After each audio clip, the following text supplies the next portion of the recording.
মই প্ৰথমে ইমান বেছি গম পোৱা নাছিলোঁ মানে নীটৰ বিষয়ে। তাৰপিছত হায়াৰ ছেকেণ্ডাৰীত থাকোঁতে অকণমান গম পাইছিলোঁ নীট বুলি এক্সাম হয়। তাৰপিছত হায়াৰ ছেকেণ্ডাৰী এক্সাম দিয়াৰ পিছত নীট দিছিলোঁ। তাৰপিছত মানে ফাৰ্ষ্ট টাইম আছিলে এনে ট্ৰাই কৰিবলৈ, পিছত ভাল হোৱা নাছিল। পিছত আজমল ফাউণ্ডেশ্যনত গ'লোঁ, আজমল চুপাৰপতে হোজাইত এডমিশ্যন লোৱাৰ পিছত তাতে হোষ্টেলত থাকি 1 বছৰ পঢ়িলোঁ মানে। তাৰপিছত আজি কিমান ঘণ্টাকৈ পঢ়িছিলে? দিনত এনে যেতিয়া প্ৰথমে ক্লাছ হৈছিল মানে ক্লাছৰ লগতে 6-7 ঘণ্টাকৈ পঢ়িছিলোঁ। তাৰপিছত শেষৰ দিনে যেতিয়া মানে ক্লাছেই হ'ল এনে জানুৱাৰী ফেব্ৰুৱাৰী মানত, তেতিয়াৰ পৰা দিনত 11-12 ঘণ্টাকৈ পঢ়িছিলোঁ মানে। কেনে লাগিছে তোমাৰ? ভালেই লাগিছে।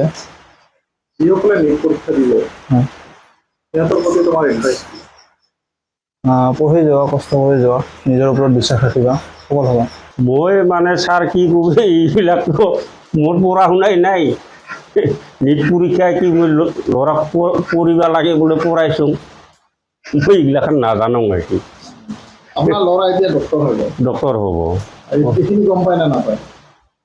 এই ল'ৰাটোতো মাজে সময়ে কয় মইতো পাছ কৰিলে বোলে ডাক্তৰ হ'ব, তো দে পঢ়ি থাকত। কেনে লাগিছে আপোনাক?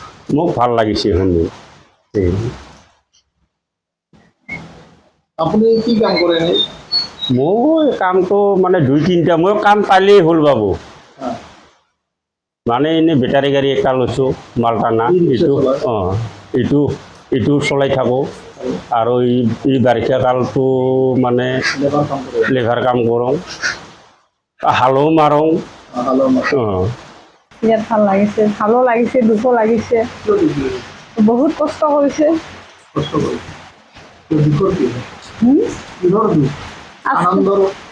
হয়, কষ্ট কৰিছে ল'ৰাই। আপোনালোকে কষ্ট কৰি পঢ়িব। হয়। খুব ভাল লাগিল। এতিয়া ল'ৰা পঢ়িবলৈ বাহিৰত যাব, কি হ'ব কওকচোন?